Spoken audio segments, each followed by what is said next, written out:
But nobody asks, what did Verwoerd actually take away from the black communities? Or what did he actually give to the black communities? What was the education system like before Bantu education was introduced?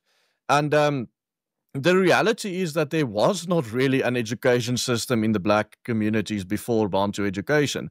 The one or two schools that actually taught black children were mostly German, English, Scottish missionaries that set up these schools. And while these schools did get state funding, it was impossible for them to actually educate all the black children.